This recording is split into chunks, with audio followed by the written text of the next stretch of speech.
이재명의 재판이 본격화되고 있습니다. 자, 어제도 재판이 진행됐습니다. 자, 이 한 주에만 2번의 대장동 재판이 시작됐습니다. 자, 앞으로는 3번, 4번의 재판이 있을 수가 있습니다. 자, 이재명의 법정 밖에서의 태도와 법원 안에서의 태도가 아주 다릅니다. 자, 너무나 판사에게 고분고분 업소를 하고 있습니다.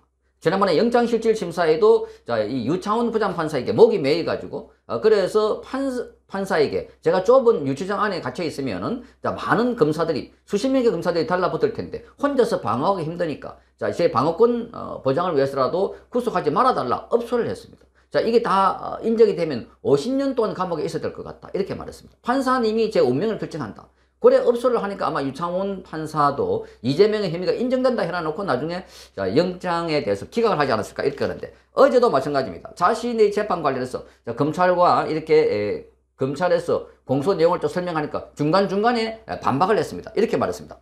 자, 대장동 사건은 자신이 범죄가 아니라고 했습니다. 정진상이 했다고 주장했습니다.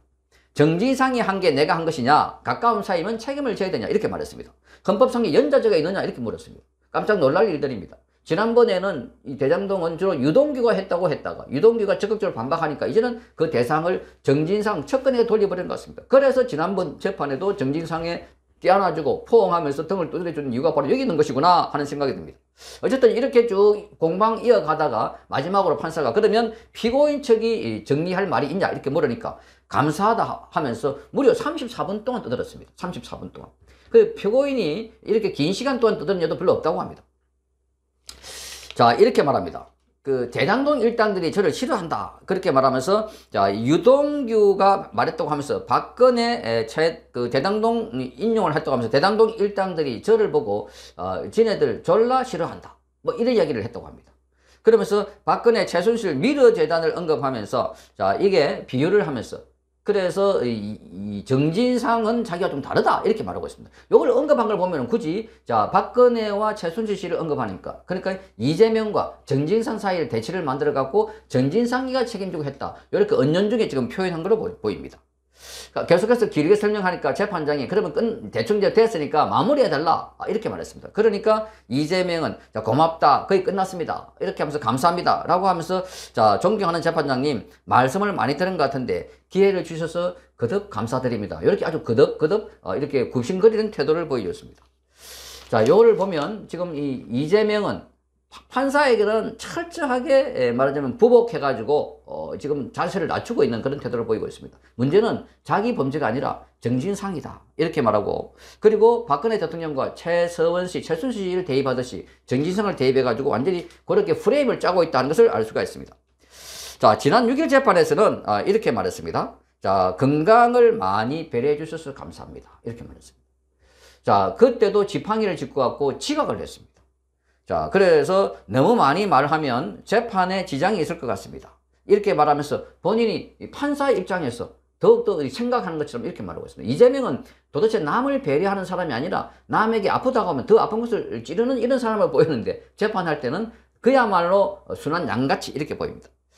자, 17일 재판에서는 자신을 의왕 속에 있는 금붕어로 비유했습니다. 금붕어. 자, 그러니까 지금 본인은 개인적으로 감당하기 어려운 고통스러운 짐을 지고 있다 이렇게 말했습니다. 이명박 박근혜 정부 때 4일 중에 3일을 수사와 감사 조사를 받았다 이렇게 말했습니다. 그런데 이명박 정부 때 이재명이 4일 중에 3일을 수사 조사 감사를 받았다 하는 건 말이 안 되는 소리입니다. 그러면서 본인은 어항 속의 금붕어인 것처럼 감시를 받았다 이렇게 말하고 있는데 그 투명하게 감시당하고 있다는 겁니다. 그래서 공직자들에게도 자, 문제가 생기지 않도록 조심해라 이렇게 말했다는데 이재명의 혐의는 거의 대부분 이명박 박근혜 정부 때 있었던 사건들입니다. 대범하게 자, 본인 말대로 감시당하고 있다고 하면서 대범하게 업자들을 만나가서 측근을 동원해가지고 이렇게 돈을 받기로 약속을 하거나 그렇게 해가지고 혜택을 대부분 줬다는 겁니다. 자, 이걸 보면 이 이재명의 혐의가 얼마나 이 대범하고 진짜로 이재명은 이 쇼를 너무나 잘하고 있는 인물이다 이렇게 알 수 있습니다. 그 정부 시절에도 이재명은 자기 집무실에 가짜 CCTV를 만들어 놨습니다. 자, 이것도 충격적입니다. 그러니까 직원들 보라고 민원인 보라고 야, 위에 CCTV 있으니까 자꾸 우리 시장님은 봉투도 안 받는다. 그런데 그 CCTV가 작동이 안 되는 CCTV라는 점에서 그야말로 충격을 받고 있다는 겁니다. 그 CCTV 있는 데서 측근이 돈을 받은 것도 검찰 수사에서 드러나고 있습니다. 자, 이재명은 자기 형에 관해서도 2012년 4월 달에 성남시 공무원들에게 형 이재선을 병원에 강제로 입원하라고 시킨 혐의. 그리고 2018년에는 지방선거 TV 토론에서 형을 강제적으로 입원시키려 한 사실이 없다고 말하는 거짓말하는 혐의 등으로 2018년도에 기소가 됐습니다.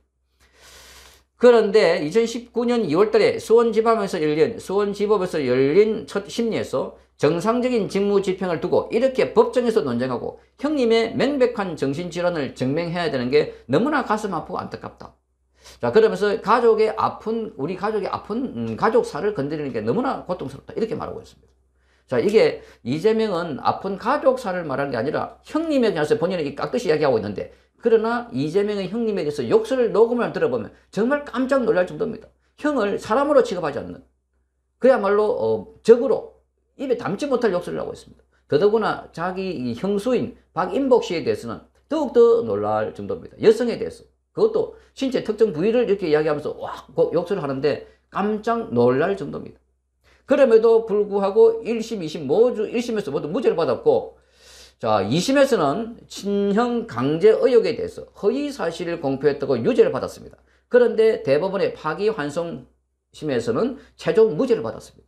자, 이게 이재명의 사법부를 뒤집는, 재판 결과를 뒤집는 대범하고도 노골적인 작전으로 보입니다. 그래서 이재명은 자, 이런 것들은 전부 다 가능하다. 본인은 나는 재판에 다 뒤집어 봤다 하는 걸 자신감을 갖고 있는 걸로 보입니다. 그러니까 잘 아시다시피 진영에 대한 파기환송심에는 권순일 대법관과 김만배가 8번 만나가지고 결국은 본인의 형을 강제 입원시키지 않았다 하는 그 발언을, 그거는 표현의 자유다 이렇게 들렸고, 거짓말해도 그건 표현의 자유다 이렇게 뒤집어가지고 결국은 시장 그 당시에 경기도 지사직을 유지했고 대선 후보도 나올 수 있었습니다. 또 한 번 더 경기도 지사 때 위기가 닥쳤는데 그것은 자신의 이 위정 교사 혐의였습니다. 그리고 과거에 성남시장으로 있었던 김병장 시장에게 PD하고 짜가지고 검사 사측을 했습니다. 그 성남시장을 타격을 줘가지고 본인이 그 성남시장 자리를 도전하기 위해서. 그런데 나중에 이 밝혀진 바에 따르면은 이 이재명은 인정이 되었고 벌금 150만 원을 받았습니다. 그런데 지난 대선에서도 이 성남시장으로 있으면서 위정교사한 부분이 아니다. 자, 그거는 기본적으로 그 성남시장 쪽에서 이 자신을 몰아세워가지고 내가 억울한 누명을 당했다 이렇게 말했습니다. 그래서 여기에 선거법 위반이었습니다. 요것도 기소되는데, 그런데 요 재판을 할 때 성남시장의 측근 비서에게 부탁을 해가지고 자, 요렇게 진술을 해달라. 그런데 이 비서가 나는 잘 모르는 내용들이다. 벌써 2002년도 일어난 사건이니까 16년 전에 일어난 사건입니다. 나는 잘 모르는 거다 이러니까, 그래서 거기에 설명하기를 요렇게 해달라 하고 자, 공소장 내용까지 보내주고 텔레그램을 보내주고 이렇게 해서 결국은 위정을 했고, 결국은 이재명은 그것도 무죄로 풀려났습니다. 그러니까 이재명은 자신이 감옥에 가야 되거나 또는 선거법 관련해서 유죄가 확정돼 가지고 이 직을 유지할 수 없는 상황을 벌써 한 2번 이상 이렇게 벗어난 걸로 보입니다. 이걸 보고 송경호 서울중앙지검장도 정말 충격적이다, 깜짝 놀랄 일들이다 이렇게 말하고 있습니다. 자, 그런데 지금 이 사건에 관해서도 위정교사 이 혐의와 관련해서는 지금 기소가 되어 있습니다. 위정교사. 그래서 이 이재명이 보면 이재명의 이 태도를 보면은 정말 거짓말을 잘하고 재판을 뒤집어 버리고, 그러니까 이런 것들이 한두 건이 아니니까, 그래서 이화영에 관해서도 지금 감옥에 있는 사람에게 측근을 보내거나 이화영의 부인을 이용하거나 이렇게 해서 입을 막으려고 백주대낮에 노상강도짓 하듯이 그런 짓을 벌이고 있다는 비판을 받고 있는 것입니다. 그래서 지금 이거를 보면 이재명의 재판받는 수법은 너무나 치밀하고 대범하고 노골적이다. 자, 그래서 지금 판사 앞에서는 굽신굽신 하면서 그런데 지금 밖에 나가면은 여당에 대해서는 매서운 공격을 하고 있습니다. 자, 이런 걸 보면 이재명이 얼마나 이중적인 인물인가 하는 것을 잘 알 수가 있습니다. 자, 그래서 이걸 통해서 법조계에서는 정치인 특유의 화법, 말하자면 이재명의 이 화법은 판사를 설득하는 것보다는 오히려 대중에게 설득하는 게 더 낫다고 생각해서 대중에게 이야기합니다. 판사들에게는 지금까지 자기와 한편이다 이렇게 생각을 하거나 아니면 그 사람들을 압박을 해가지고 이렇게 할 수 있다고 보는 것 같습니다. 적어도 지금까지는 유창훈 판사나 지금 여기 있는 이 판사도, 김동완 판사도 기본적으로 이번에 이 판결 관련해서는 자기 편이라고 믿고 있는 것 같습니다. 지난번에 이동재의 강요 미수 혐의에 관련해서도, 검은 유착 사건 관련해서 이동재의 강요 미수 혐의로 구속한 사람이 바로 이 재판을 하고 있는 판사입니다. 그러니까 강요죄로도 구속된 적이 없는데 그것도 강요 미수로 구속된 사람이 바로 이동재였습니다. 한동훈 법무부 장관으로 짰다 이랬는데 그건 짜지도 않을 뿐만 아니라 그게 없는 걸로 드러났는데, 그래서 이거를 보면 이재명은 판사는 믿고 있는 것 같다. 그래서 이제 압박으로 대법원장 후보자에 대해서도 이게 부결을 하는 덕에서 양면 작전을 하고 있는 것 같고, 그래서 지금은 제일 중요한 게 여론이다. 국민들 앞에 내가 무죄라는 걸 보여주면 판사도 부담이 덜 돼가지고 결국은 이재명에게 무죄 내지는 재판을 칙 끌어가지고 다음에 이재명이 대선 후보 나갈 때까지는 적어도 재판을 미뤄줄 것이 아닌가, 이렇게 판단하고 있는 걸로 보입니다. 그래서 이재명의 재판은 그야말로 쇼 중에 쇼를 하고 있다. 생쇼. 그러니까 아주 대범하다는 겁니다. 자, 그러니 이재명의 재판정 안에서 태도, 재판정 밖의 태도가 너무나 다르고, 그래서 이런 걸 보면 과거에 박근혜 전 대통령에 관해서도 내가 존경한다 해놔놓고 나중에 문제가 되니까 내가 존경한다니까 진짜 존경하는 줄 아네? 이렇게 말한 거. 또 김문기에 대해서도 자, 이렇게 그 사람과 골프 치고 낚시하고 다 해놔놓고 극단적인 선택을 하고 나니까 모른다. 이렇게 말했어. 모른다. 그리고 문제는 이 김문기가 이 발인하는 날, 그때 아주 산타 크리스마스 입어야 되는데 산타 복장을 하고 부인과 함께 춤을 추고 있다는 점. 그러니까 이걸 보면 이재명의 멘탈이 어떻는지 정말 무섭다, 무시무시하구나. 그러니까 이재명 주변에 4명, 5명의 극단적인 선택을 하는 사람이 나오는구나. 거기다가 이재명의 재판에서 하는 말, 태도 이런 거 보면 극도로 고도로 짜여진 계획된 행동이구나 하는 것을 알 수가 있습니다. 그래서 재판정 안에서도 철저하게 쇼를 하고 연극을 하고 있는, 그러니까 지난번에 단식도 연극 쇼였다. 그리고 지팡이도 고도로 DJ 흉내를 내는 연극이었다. 이런 이야기는 하고 있습니다. 뿐만 아니라 병원에서도 수액을 만든다고 해놓고 그게 그냥 수액 정도가 아니라 종합 영양제 수액을 맡고 있다. 그게 뽀록이 난 겁니다. 그러니까 이런 걸 보면 이재명의 연극과 쇼가 그게 다르고 있고, 그게 종합판이 앞으로 이재명 재판을 받는 과정에서 쫙 드러나고 심해지고 있습니다. 국민의힘 지도부뿐만 아니라 윤석열 대통령에 대해서 지난번에는 유튜브에서 욕설까지 해서 막말 욕설까지 해서 큰 파문이 일기도 했습니다. 자, 이준석이 왜 이렇게 자꾸 국민의힘을 공격하고 있을까? 자, 이준석은 당을 생각하거나 당을 염려해서 그렇게 아니라는 분석이 지배적입니다. 그러니까 본인이 빨리 나가고 싶다. 그러니까 본인 발로 못 나올 것 같으니까 지금 빨리 본인을 내보내달라, 이런 메시지를 보내고 있는 것 같습니다. 자, 내년 총선에서 또 여기 있어도 국민의힘에서는 공천을 물론 해주겠다고 이야기가 나오고 있습니다. 국민의힘 안에서도.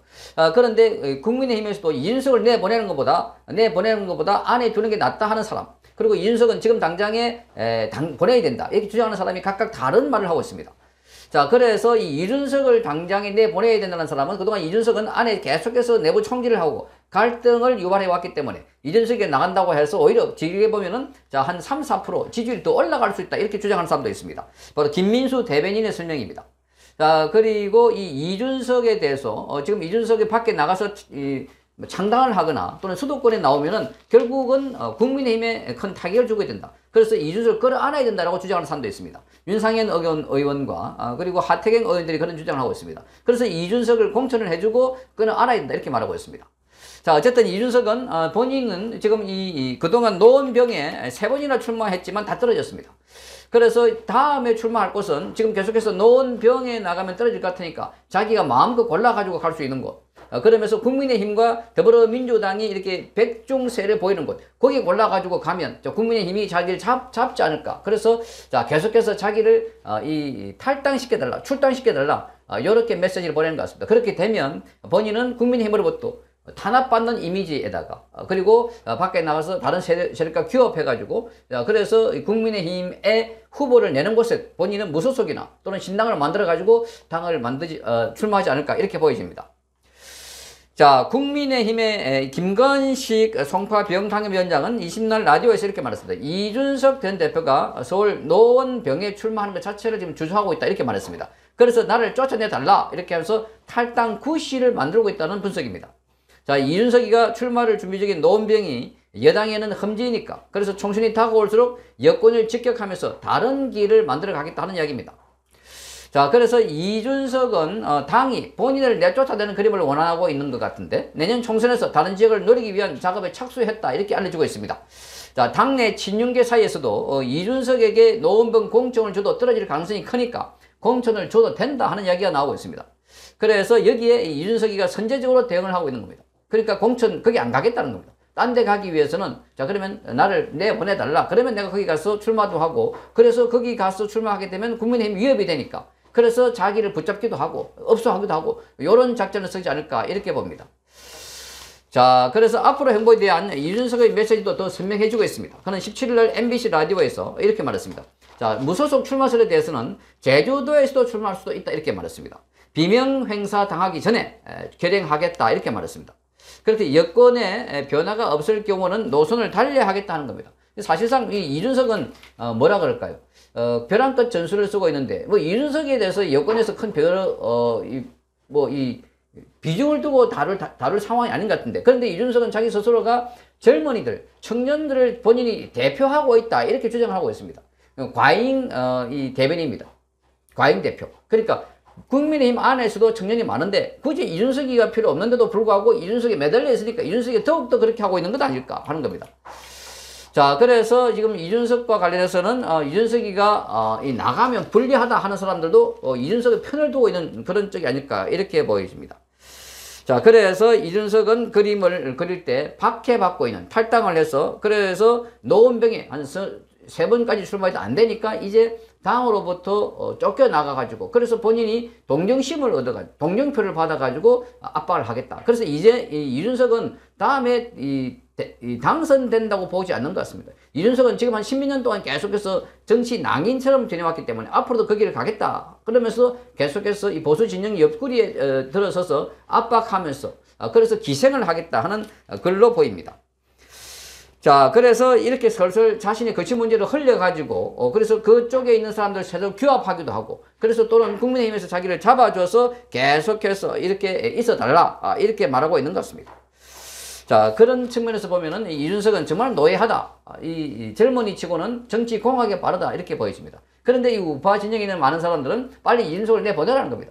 이준석 때문에 겪었던 갈등, 또 이 말하자면 속병이 많다는 겁니다. 이준석이가 뭔가 젊은이기 때문에 그래서 당에서 새로운 바람을 일으키고 야당을 겨냥해서 잘 싸울 줄 알고 그래서 지난번에 젊은 대표 영선이지만 젊은 대표를 시켜줬는데 싸우기는 싸우는데 자기 안에 있는 사람과 싸우더라. 자, 민주당의 이재명과 그 문재인 정권인데 그 남은 세력들과 싸우는 게 아니라 계속해서 자기 세력과 싸우더라. 그러니까 이준석은 정치를 처음부터 잘못 배워왔다 하는 겁니다. 자, 그래서 빨리 내보내라. 내보내면 이준석 때문에 갖게 되는 이 갈등 구조가 더 적을 거다. 이준석은 또 밖에 나가면 그 밖에 나간 세력들과 함께 민주당과 싸우든지 국민의힘과 싸우든지 또 싸울 것이다. 이 친구는 계속해서 싸우는 것밖에 모르니까. 그것도 크게 싸우는 게 아니라 자기 진영과 싸우니까. 그래서 내보내라 이렇게 말하고 있습니다. 자, 이준석이 지금 임박해지면서 본인이 갑갑한 것은 우선 자신이 다가오는 사법 리스크가 있습니다. 자, 이 성상납했다는 의혹과 관련해서 이준석은 그걸 주장했던 가로수로 연구소 측에다가 이렇게 명예훼손 혐의로 고소를 했습니다. 그걸 가지고 무고죄로 거꾸로 무고죄로 지금 기소가 되어 있습니다. 그 사건이 검찰에 넘어와가지고 지금 1년이 넘었습니다. 곧 검찰에서 이 기소 여부를 결정하게 될 겁니다. 그러니까 이 이준석은 그런 리스크가 많고 그리고 이미 싹이 노랗다는 것을 검증됐다 하는 측면에서 보면 빨리 탈당시키는 게 낫지 않을까. 계속해서 이런 세력 저런 세력이 잡탕처럼 묶여 있어가지고 이준석과 그리고 여기 유승민과 그 따라다니는 사람들 한쪽에 패를 만들어가지고 국민의힘이 좀 위험하다 싶으면 그 세력들이 계속 바로해가지고 공격하고 있고 국민의힘이 힘이 세다 싶으면 또 쏙 들어갔다가 그러니까 이런 거를 더 이상 반복하지 말자는 겁니다. 그래서 이준석을 내보내라 하는 여론이 아마 주도적인 것 같고 이준석은 그래서 내가 스스로 나가기는 부끄럽고 창피하니까 그래서 빨리 쫓겨 나갈 수 있도록 나를 쫓아내 달라 이렇게 말하는 것 같습니다. 끝까지